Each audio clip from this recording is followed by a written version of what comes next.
From the Mutual Studios in Washington, I'm Fulton Lewis, and that's the top of the news as it looks from here.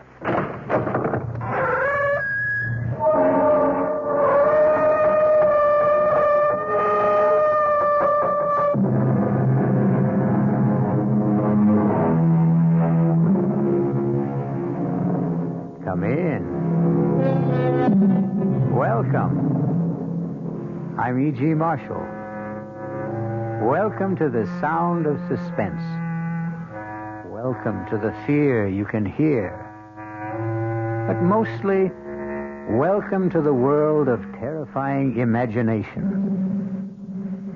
The story you're about to hear is a love story. But a love story which begins at the point where many love stories end. It begins after the wedding march has been played, after the vows of love and fidelity exchanged. It begins on the honeymoon in a strange and terrifying fashion. Don't come near me. Stay away from me, Dad. Susan, are you out of your head? I saw her picture. Do you hear me?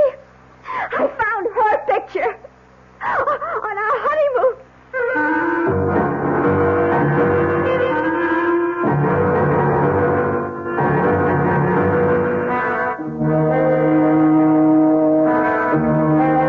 Our mystery drama, Deadly Honeymoon, was written especially for the Mystery Theater by Henry Slessor and stars Betsy von Furstenberg and Michael Wager. It is sponsored in part by Anheuser-Busch Incorporated, brewers of Budweiser, and by the Kellogg Company, makers of Kellogg's Special K cereal. I'll return shortly with Act One. There's nothing wrong with drinking Budweiser sip by sip, is there? Well, the brewers of Budweiser think there's a better way. Sipping's fine if you're drinking wine. But Bud is the king of beers, a hearty drink. Look, rinse a 10 or 12-ounce glass with cold water. Then open a can or bottle of Bud and pour it right down the middle so it kicks up a good head of foam. Now, take a big drink and then swallow big. No sips. That's how it should be done. More taste, more beer drinking enjoyment. Thanks to exclusive Beechwood aging, Budweiser has a smoothness that lets it go down especially easy. Sure, it's an expensive way to brew beer, but brewing beer right does make a difference. That's why, when you say Budweiser, you've said it all. Anheuser-Busch, St. Louis. This is WOR New York, your station for Mystery Theater. Now, ShopRite does the can selling ShopRite brand of vegetables and cans. For quality that you can trust, for tasty corn, asparagus, for peas and beans, and gourmet scenes, for beef that beat all other treats. The only vegetables that can compare at all with ShopRite brand of vegetables you feed yourself instead of picking off our shelf. Now's the time to shop at ShopRite Can Blast. Now's the time to stock up while the values last. Stock up on ShopRite soda. 12-ounce cans for 79 cents. Potatoes that will make the meal, and carrots that have big appeal. A succotash that makes a splash. Spinach that won't finish last. Now's the time to ask yourself, so why pay more? Now's the time to shop right now at ShopRite stores.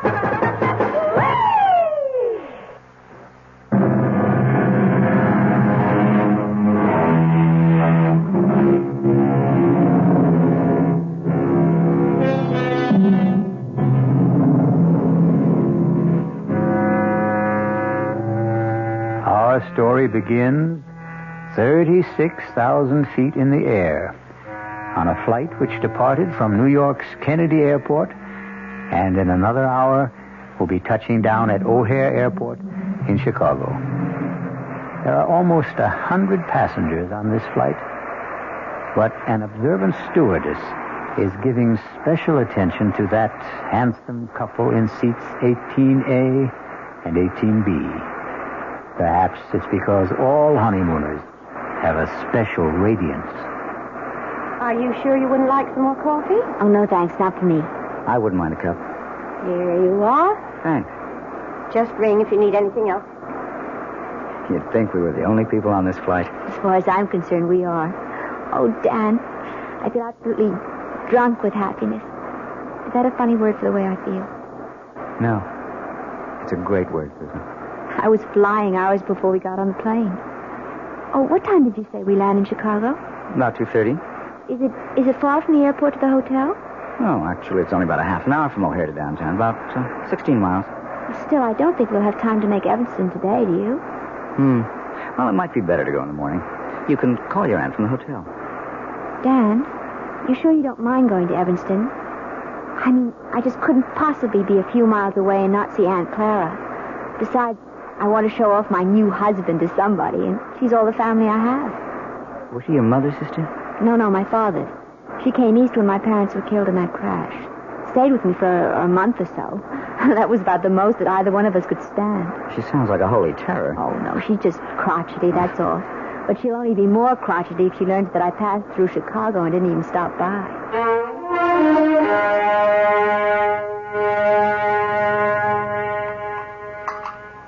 Well, and what kind of work are you in, Mr. Carey?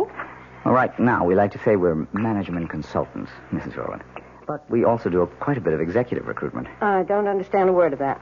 Dan helps corporations find the right people for important jobs, Aunt Clara. His firm is the biggest in the field. Isn't it, Dan? Well, it's always hard to measure business like ours. But it has offices everywhere, doesn't it? In most of the major cities, yes. And now Dan is going to take over the branch in San Francisco. He's going to manage the entire thing. Is that some kind of a promotion? Oh, of course it is. I asked the gentleman, Susan. Speak when you're spoken to. Oh, sorry. Yes, Mrs. Rowland, it is a promotion. Truth is, it's a job that everyone in my office has been after. Oh, it's just worked out so beautifully for us. I mean, Dan having to move to San Francisco. We're sort of combining a business trip with a cross-country honeymoon. And where do you go from here? Well, we're planning to stay 2 days in Chicago, and then we're going to Dallas. We're going to cross the Rio Grande into Mexico. I know a great little hotel in Monterey. Then we're going to Las Vegas. To gamble, I suppose? Well, it's no fun going to Las Vegas if you don't gamble a little. Your father never gambled for so much as a dime, Susan. That wasn't the way he made his fortune. Well, I promised not to bankrupt the family, Aunt Clara. Anyway, we're just staying in Las Vegas overnight, and then going to Los Angeles. 3 days later, I report to work. Thoroughly exhausted, of course. Well, that's your idea of a honeymoon. I hope you enjoy it. Susan, I suppose lunch is almost ready. You want to help me bring it out? Oh, yes, of course. Kitchen's this way in case you've forgotten. The truth is, I have. I'm glad to be able to talk to you alone for a minute, Susan. Did you like Dan, Aunt Clara?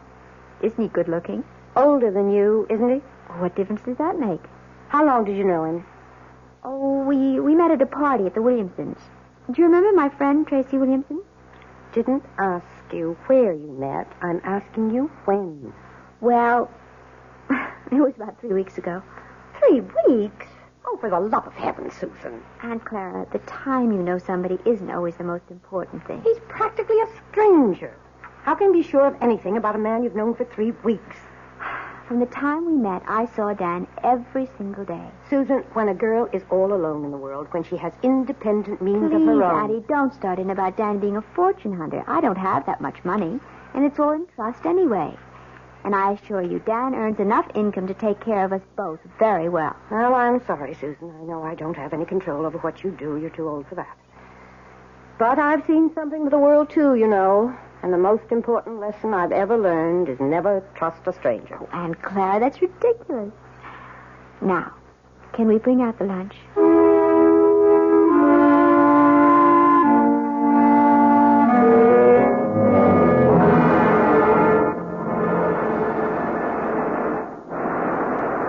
I don't know. I just have the feeling that Chicago wasn't all you expected it to be. Well, we weren't there very long, Dan.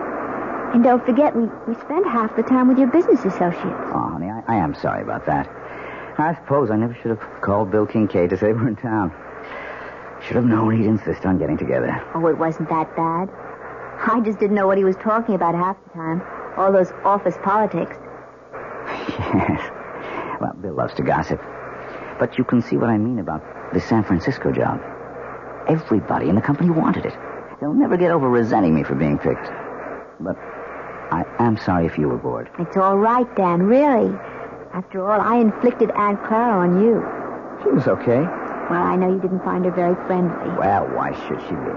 I think she's a very protective type. Anybody you married would get her jaundiced eye. Yes, I suppose that's true enough. Dan, how long did you know Terry Williamson? Who? Terry, my ex-roommate. We met each other at her house. Or have you forgotten that already? Tell you the truth, darling, I didn't know whose house I was at that night. Oh, so Terry wasn't the one who invited you? No. It was a man named Bob Chambers, one of the executive types. I got placed at General Utilities. Don't ask me who invited him, because I don't know. I see. So it was all sort of roundabout. What's the difference? Still turned out to be the best party I ever attended. Yeah. Hey, something the matter? Oh, no, of course not. Nothing at all. Dan, where did you say we were staying in Dallas? It's a little hotel called the Lazy Sea. It's kind of rustic, but I think you'll like it. Besides, we'll only be there one night. We'll rent a car in the morning and drive down to Monterey. You really know all the offbeat places, don't you? Well, when you travel around enough, I guess you begin looking for them. You haven't done that much traveling on the job, have you? Huh? Well, no, not that much. Say, do you know the name of the airport in Dallas? I forget. It's called Love Field. Isn't that a great name for honeymooners? Yes.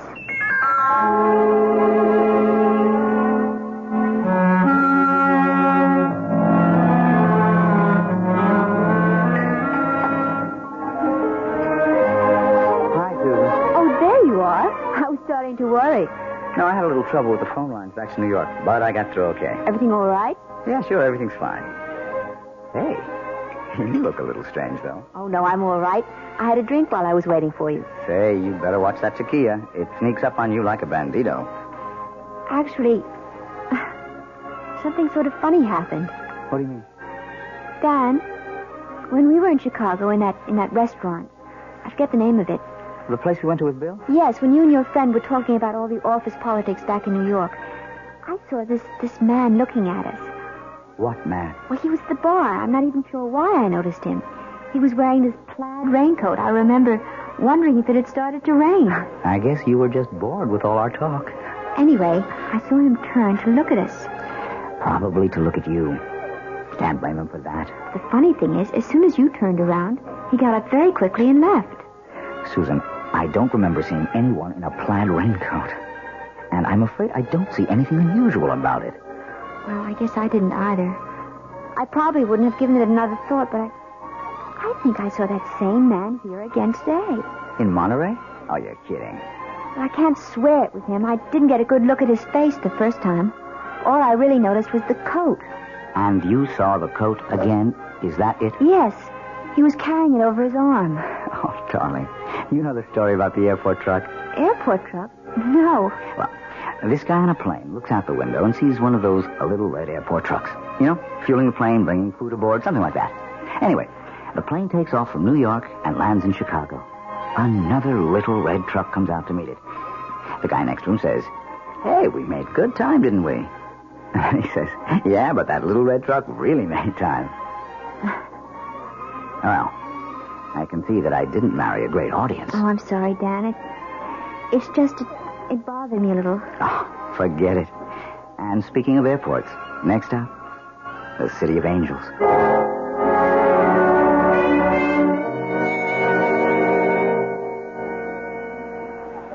Let's see. I wonder if they have this week's digest. Oh, I see it. Excuse me. Yes? You're Mrs. Daniel Carey, aren't you? Why, yes, I am. Do I know you? No, Mrs. Carey, but I know you. Saw your husband leaving the hotel about half an hour ago. Were you planning on meeting him? Wait a minute. I've seen you before. Have you? You're the man with the coat, the plaid raincoat. Well, you happen to be right. I do own a plaid raincoat, but with this nice sunny weather... Excuse me. Look, Mrs. Carey, I know it seems as if I'm following you. Yes, it does. Well, okay, it's true. But I've had a reason. Such as? could we talk about it someplace? There's a coffee shop in the hotel. I'm sorry. I don't even know who you are. Maybe it would help if I introduced myself. My name is Harrington, Lieutenant Gale Harrington, attached to New York City Police Department. Police? That's right, Mrs. Carey. So you see, what I have to discuss with you is police business. But what have I done? It's nothing you've done. It concerns your husband and what he might do.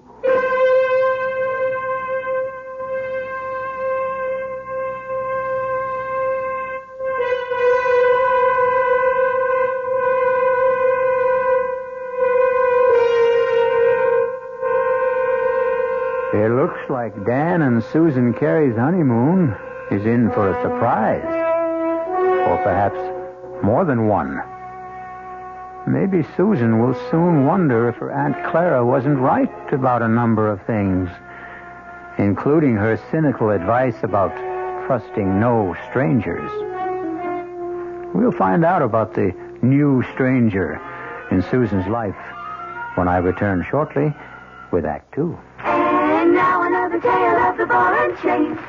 At Kellogg's Special K presents Last Tango in Pittsburgh. There I was at Raoul's All Right Tango Lounge. My little orchid, will you tango with me? It was Raoul. You're a splendid dancer. Thank you. But what was that? I was what? That sound effect. Oh, I'm a few pounds overweight, and this ball and chain points out how my extra weight can get in the way.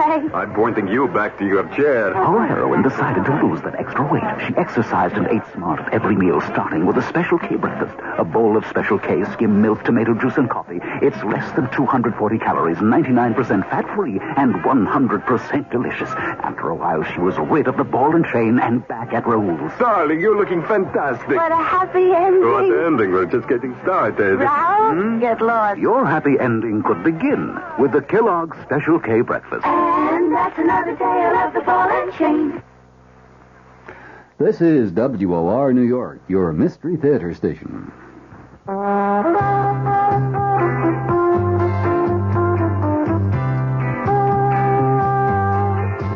No matter what you're saving for, that's what Suburban Savings for Suburban.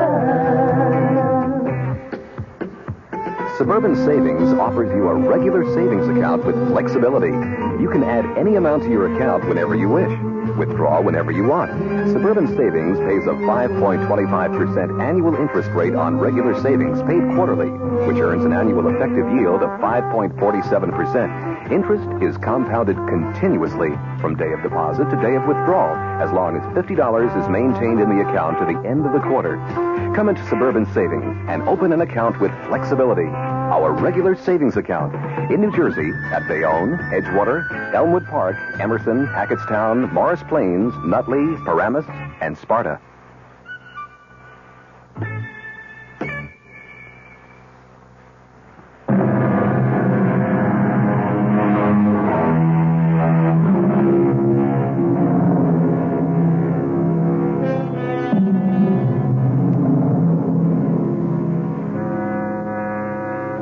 In the pleasant, cheerful atmosphere of a coffee shop in a large Los Angeles hotel, newlywed Susan Carey finds herself facing a man she has never seen before.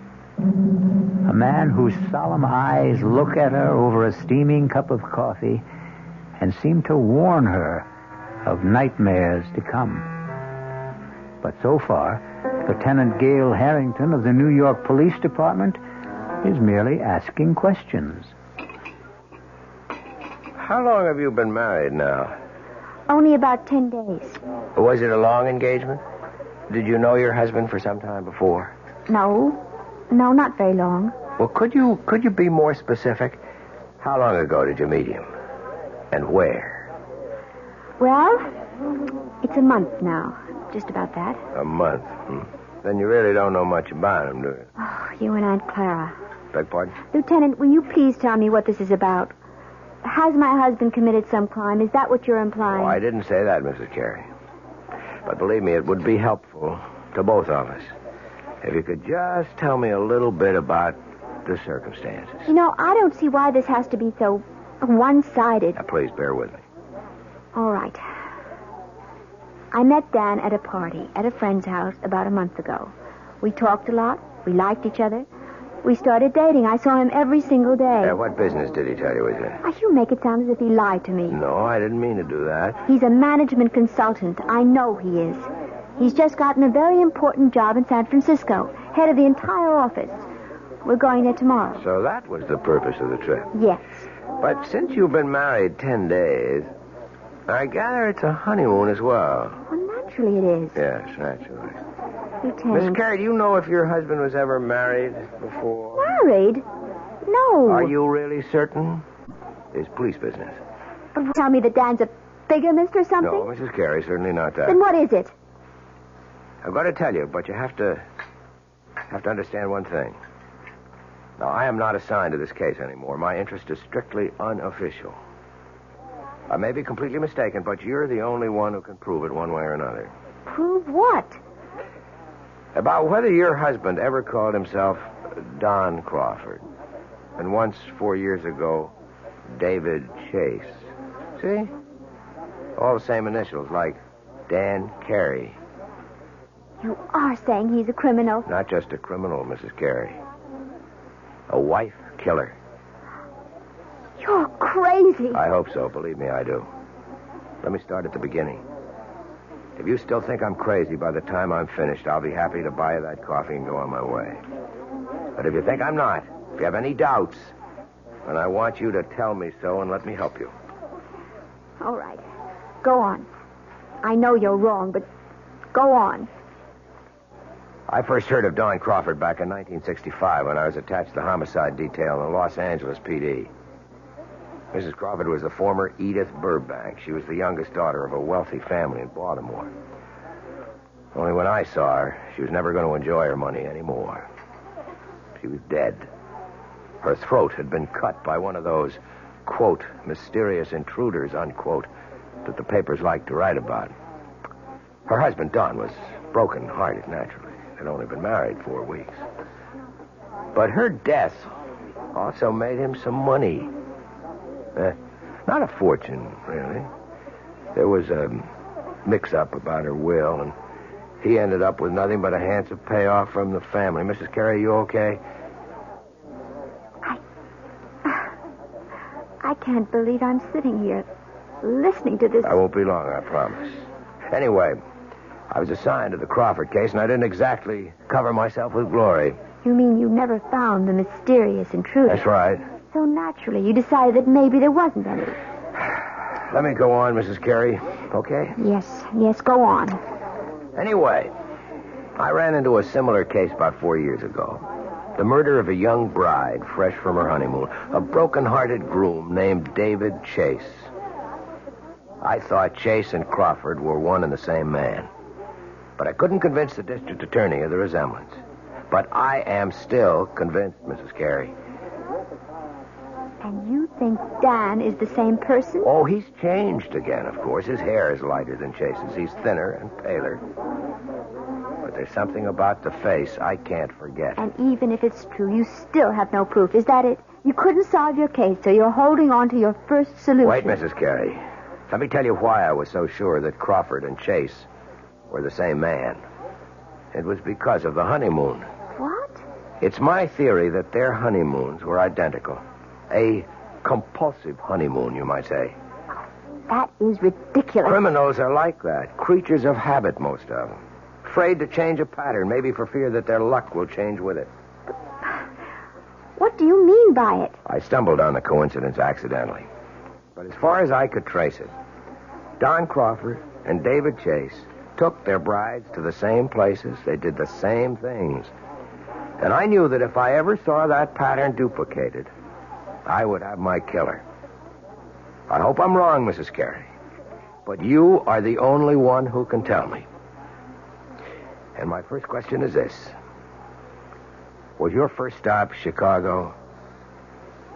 Yes. Yes, of course it was. And you knew that. That's where we first saw you, in Chicago, in that restaurant. Okay. I just wanted to make sure. You can't possibly make something out of that. Dan wanted to see people in the Chicago office, and I thought it would be nice to visit my aunt in Evanston. She's my family.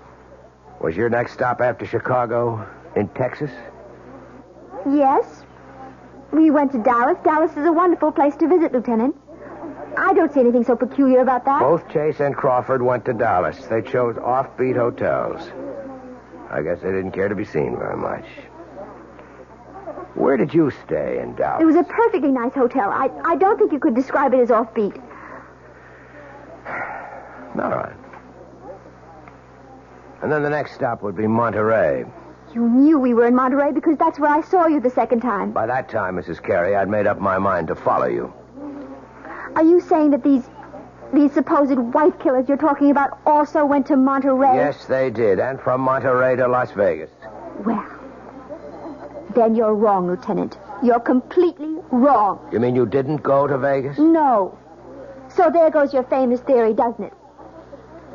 Well, I admit I'm We changed our mind about Vegas. We decided that we might be too tempted to gamble away all the money we had for the trip. Ah, so you did have it on the schedule. Well, yes. Yes, we did, but we didn't go. You really think that changes the pattern? The fact that you didn't go? Oh, please, I can't stand any more of this. I don't want to hear any more of it. Mrs. Carey, Edith Burbank was killed in Los Angeles, in her hotel room. This hotel. I'm leaving. I'm leaving Mrs. right Carey, now. wait. You're wrong. You've got that mixed up with someone else. Let me finish, please. Just one more moment. Please, no, please let me go.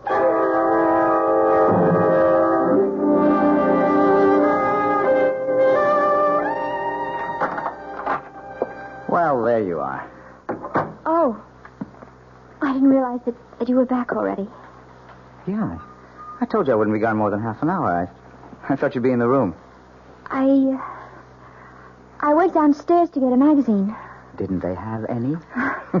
Well, I guess I forgot to buy one. I got to looking in the windows of the dress shops, and I forgot my original purpose completely. Susan, are you okay? Of course. Why do you ask? I don't know. You've got that funny look in your eyes again. Have I? Doesn't matter. They're still the two most beautiful eyes in the world. Hey. What is this? Don't tell me the honeymoon's over so soon. Why do you say that? That was like kissing a snowman. I guess I just don't feel like myself today. I think maybe... all this traveling has worn me down a little. Oh, I'm sorry. Well, we don't have much further to go. Just one more plane trip to San Francisco. Yes. Look, maybe you'd rather not go out tonight. Maybe you ought to stay in, order some dinner in the room. I don't mind. But you wanted to go to that restaurant, the one you told me about. You've been looking forward to it. The landmark? Yeah. Well, I did want to try the place. It was supposed to be really spectacular. But you've never eaten there before.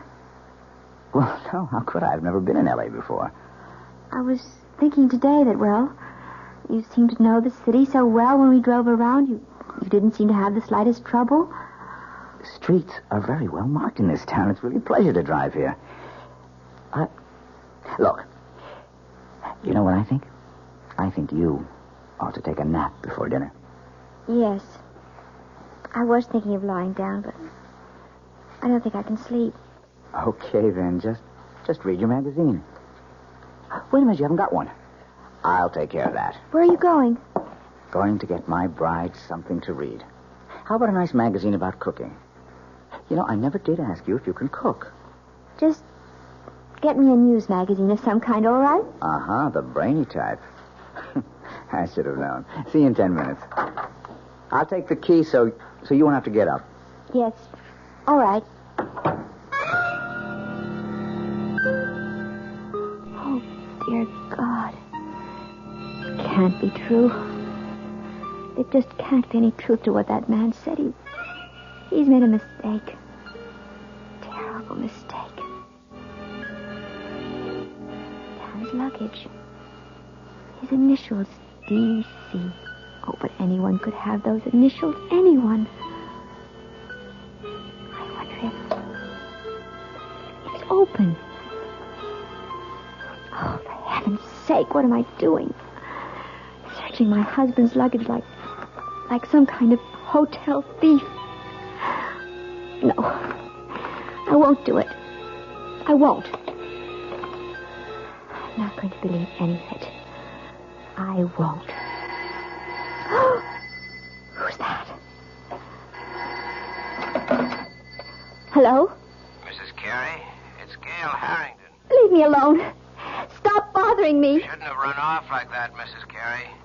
You didn't give me a chance to finish what I was saying. I told you I don't want to hear any more. It isn't true. You've made a mistake, Lieutenant. Your husband is at the newsstand right now, Mrs. Carey. I can see him from where I'm standing at the house phones. And the more I look at him, the more sure I am that I'm right. No, you're wrong. I want you to hear the rest of the story about Crawford and David Chase and what they did on their honeymoon. Maybe what I told you before didn't convince you, but if you heard a few more things... I'm going to hang up, Lieutenant, right now. I wanted you to know where Don Crawford took his wife the night she was murdered in a room. He took her to a restaurant called The Landmark. You ever hear of it? Mrs. Carey? Hey, are you listening? No. No, I'm not listening. I won't listen.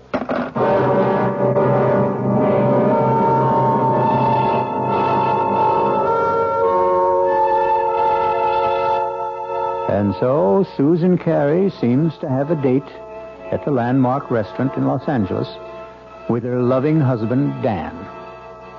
If she keeps the date, something tells me that she's not going to do their cuisine very much justice, because one needs peace of mind to enjoy good food. Fear affects the salivary glands, and terror ruins the taste buds. I'll be back shortly with Act 3. I'm Hy Brown, producer of Radio Mystery Theater, and I'm most enthusiastic about this new adventure in modern radio. Here's what listeners are telling us. Your program was absolutely great. Don't oil the door. Or again, you've got yourself a winning show. We'd like your reactions, too. Right now, we're in the last week of our drawing for 50 prizes a week. 2 AM/FM stereo phonos, 2 travel clock radios, and 46 anthologies of modern suspense. Just mail your name and address, and you're eligible, to Mystery Theater, Box 50, Radio City Station, New York, 10019. That's Box 50, Radio City Station, New York, 10019. Entries must be postmarked no later than Saturday, January 26th. Offer good everywhere unless locally prohibited. This is WOR New York, your Mystery Theater station. An invitation. This is Peter Roberts. Join us Sunday morning, 8:15 to 10 here on WOR for Rambling with Roberts. 2 hours of music, specially selected for Sunday morning listening pleasure, along with bits of weather information, news headlines, bits of trivia, such as the fact that a man from Onowa, Iowa, received a patent for what he called Eskimo pie, which was ice cream coated with chocolate. It all happened in 1922. It may not seem like very much in the way of history, but it does take place, these little bits of trivia and information, on Rambling with Roberts. So, of a Sunday morning, make a note. 8:15 to 10, right here at 710 on your dial, come Rambling with Roberts. You don't have to give us an RSVP. Just be on hand. Thank you.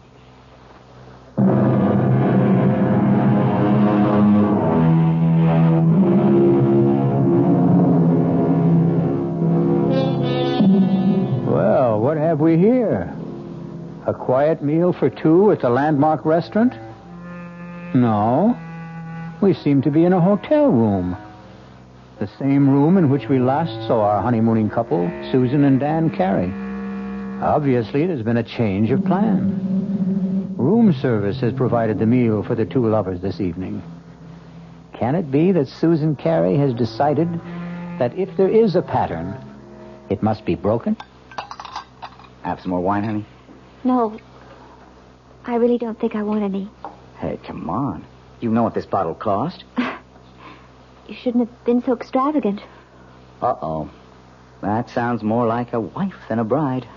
Well, $18 is an awful lot for a wine, Dan. Especially when I really can't drink that much of it. I just wanted to make up... Well, never mind. You mean for not taking me to the landmark? No, it doesn't really matter. I told you, it's fun to eat in the room. It's very elegant. I'm sure you were disappointed at it. No, I really wasn't. Look, we're not going to be very far from Los Angeles. We'll probably fly down from San Francisco a few times a year. There are dozens of wonderful restaurants in San Francisco, too, aren't there? So they tell me. I'll ask the guys at the office for recommendations. I think this food is quite good, don't you? Yeah, sure. It's fine. Tastes even better with the wine. Well, all right. I'll have some more, I guess. That a girl. Now, look, I'm not trying to get you drunk, you understand, so I can take advantage of you. Although, come to think of it... Dan, oh, don't. You almost knocked the table over. Sorry, I guess I got a little carried away. You look very delectable in that robe. Oh, did you really like it? Irresistible. I didn't take much of a wardrobe with me. Yeah, you said you were going to buy clothes in San Francisco. Yes, if I can find out where to go, I'll take you down to Union Square. I hear that's the place. Oh, I have told you about the weekend, haven't I? No. What about it? Well, I thought we'd get our first look at the town by taking one of those Circle Line cruises. That okay with you? Oh, yes, that sounds lovely. I love to see places by water. And if we can squeeze it in, we might go picnicking in Golden Gate Park. They've got this Japanese tea garden. It's supposed to be very nice. Yes. All sounds wonderful, Dan. Susan, I just wish you felt better. Listen, maybe you ought to check with the hotel doctor in case you picked up a bug or something. Do I look that bad to you? No. You look just great to me, darling.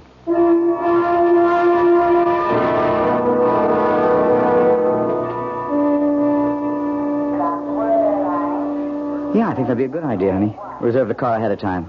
Then we can pick it up right away in San Francisco. Whatever you think, Dan. You wait right here. I'll go over to the counter. It's all right. Be back in 10 minutes. All right, Dan.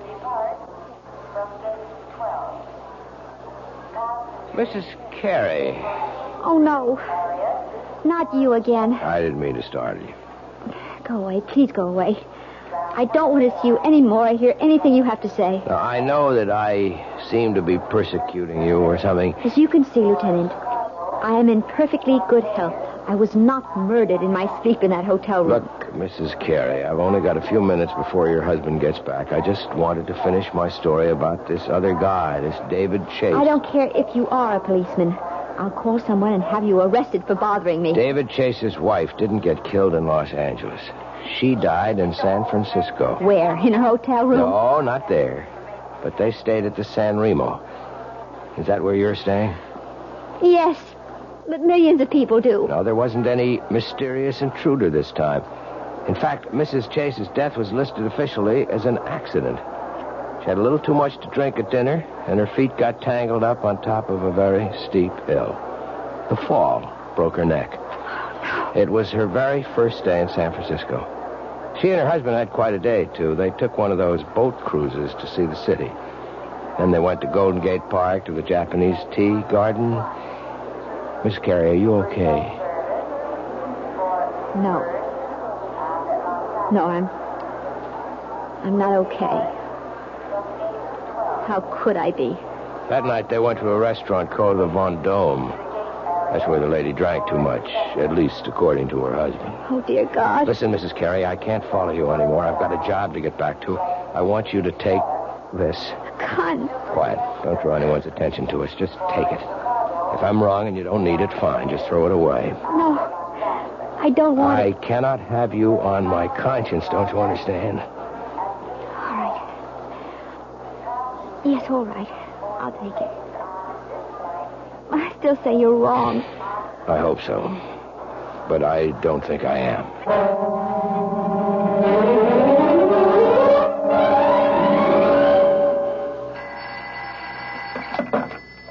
Hello?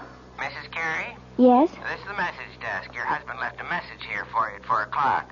Oh, I've been out until now. Would you like me to read it to you? Yes, please. It says, we'll be at the office until 6. Should be there no later than 6:30. Love, Dan. Oh, yes. Thank you very much. Welcome. Bye. Bye. $6:30. $6:20 now. Oh, God.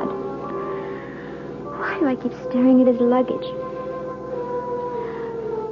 Why can't I just forget about it? No. It isn't dishonest. It's just something I have to do. No, nothing in this one but clothing. This one has papers and things. All his documents. Birth certificate. Honorable discharge. U.S. Navy. Daniel Eldon Carey. That is his name. It is. That man Harrington was wrong. Doesn't this mean he was wrong? Or does it just mean that... No. I'm not going to start thinking that way. These look like photographs. Maybe his family... Oh, no, wait. This picture is signed. It's your pretty girl. To Dan. All my love forever, Edith. Edith. What was the name he said? That policeman, what was the name that man's wife was? Wasn't it Edith? Oh, no. Who is it? It's me, honey. Oh, 1 second. Hi, sweetheart. Sorry. I forgot to take my key. Hey, I'm not late, am I? I told him at the desk I'd be back at 6. Well, it's not even that. Hey, why is it so dark in here, Susan? Oh, I just got back myself. I didn't think of turning on all the lights. Susan, I have a confession to make. I wasn't at the office at all. My new staff thought they ought to christen the new boss. I tell you one thing about San Francisco. It's a hard-drinking town. Susan, what's the matter? Dad, I found her picture. What? I found her picture. Your first wife's. What are you talking about? I was never married. Then what's her picture doing in your luggage? Hey, what's going on here? You must be drunker than I Don't am. near me. Stay away from me, Dan. Susan, are you out of your head? I saw her picture. Do you hear me? I found her picture. On our honeymoon. Now, wait a minute. Do you mean Edith? I know all about her. Yes, and about the other one. She drank too much, too, didn't she? She was drunk, too. Now, look, will you calm down? Is that what you were planning to do tonight? Get me drunk? At the restaurant? You were going to take me out to dinner tonight, weren't you? Of course I was. I asked one of the guys at the... I can tell you the restaurant he picked. Do you want me to tell you the name of the restaurant, Dan? It's the Vendome, isn't it? What? Well, yes. I mean, it is. How did you know that? Because I know it all. I know everything. Oh! No, don't come here. I'll call the police. Now, Susan, look. I don't know what the trouble is, but you've got to be sick. You need help. No, don't come any closer. You've been acting funny ever since we left Chicago. I'm warning you. Look. My God. I've got a gun. Susan, put that down. I'm not going to end up like them. Give me that thing, Susan. Don't. Oh, don't, Susan. Daphne. Susan. I don't want to shoot you.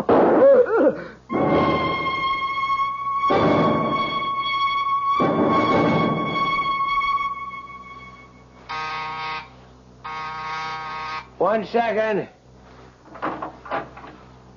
Wow. Mr. Harvey? Mrs. Carey, I didn't know that you were... Look, let me just get a shirt on. I was just shaving. I'm sure you're surprised to see me, aren't you? Yeah, I am. I didn't expect that you'd... what brings you back to L.A.? I'm sure you know, Mr. Harvey. That is the right name, isn't it? Not Harrington? I guess that means you know all about my little joke. The gun wasn't a joke, was it? The gun was real. Now, look, I can tell you're upset, but I didn't mean any harm. I mean, I like Dan. I really You do. despised my husband, Mr. Harvey. Why don't you admit it? You hated the fact that he got the job you wanted in San Francisco. And all you got was an assistant manager's job in Chicago. You are wrong. I just thought it'd be a good gag, a good joke on Danny boy. Yes. I've heard about your reputation. The great practical joker. You thought of a great one this time. Yeah, but that's all it was. You gave Dan the itinerary for our honeymoon trip. You were just being helpful, of course. You gave him all the names and places, all the benefit of your traveling experience. That was the gag. See, I thought if Dan took you to all the places I listed for him... You even knew about Edith, the girl he was once engaged to, the one who died. She became his murder victim in your little fantasy. What did you think would happen, Mr. Harvey? Did I get frightened enough to kill Dan so that you might get the job he took away from you? Listen, is Dan all right? I thought you might want this back, Mr. Harvey. Your gun. Oh, now, wait a minute. Don't do anything stupid. Oh, you don't have to worry. I found out that I'm a terrible shot. That Dan's alive? See for yourself. Hello, Marty. Dan! Thank heavens you're okay. Look, Dan, I didn't mean for anything serious to happen. See the bandage, Marty? Just a flesh wound in my arm. I'll be okay. I'm glad to hear it, Danny. Honest, I am. Mm-hmm. But I am learning to use my left arm, though. Like Wait this. a minute. Wait a minute. Oh, no, don't. Please. I didn't mean it. Don't hit me again. Relax, Marty. I've got better things to do. I've got a honeymoon to finish. Although with any luck, it'll never end.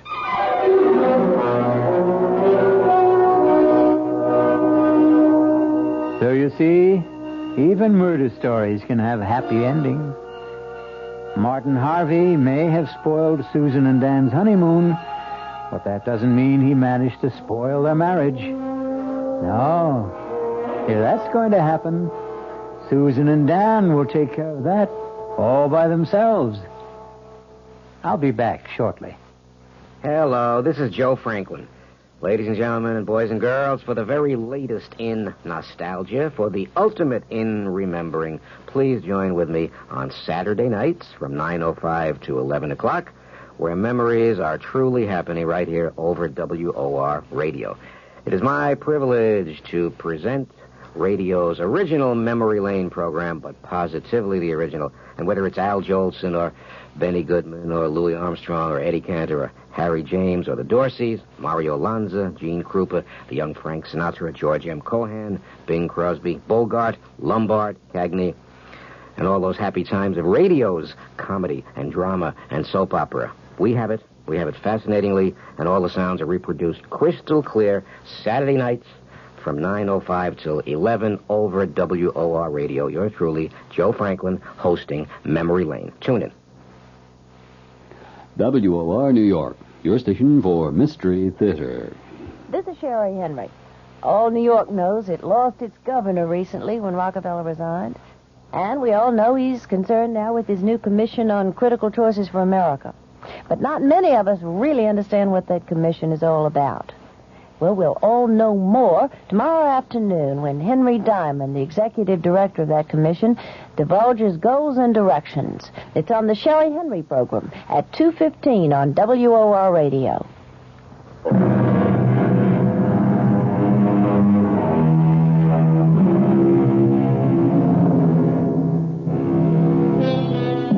A purist might claim that the story you have just heard isn't a murder story, since no one was actually killed.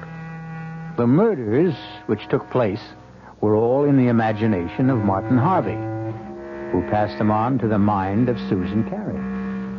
But it's a good demonstration of the point we've tried to make all along, that the most terrifying crimes can happen within the theater of the mind. Our cast included Betsy von Furstenberg, Michael Wager, Elspeth Eric, and Mason Adams. The entire production was under the direction of Himan Brown. Now, a preview of our next tale. What are you thinking about, child? The day you said it was bad luck for us to see each other before the wedding. Nobody believes those old wives' tales. Nobody believes so many things that are outside the ordinary. Did you see Michael's body after? Don't talk about that, lass. I know they said the horse trampled him. I asked Dr. Ferguson about the hooves, and he wouldn't tell me. You'd tell me, wouldn't you, Jeannie? Oh, tell you what? Were they like horseshoes, or were they cleft in two? Were they cloven hooves? In the name of God, what are you saying? I'm not speaking of God. I'm speaking of the devil. This is E.G. Marshall inviting you to return to our Mystery Theater for another adventure in the macabre. Until next time, pleasant dreams.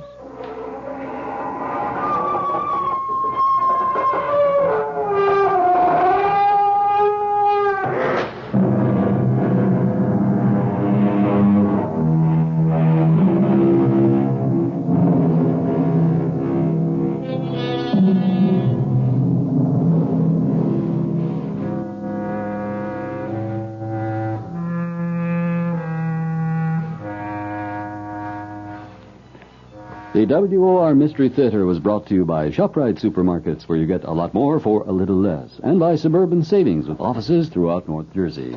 The preceding Mystery Theater program was furnished by the CBS Radio Network.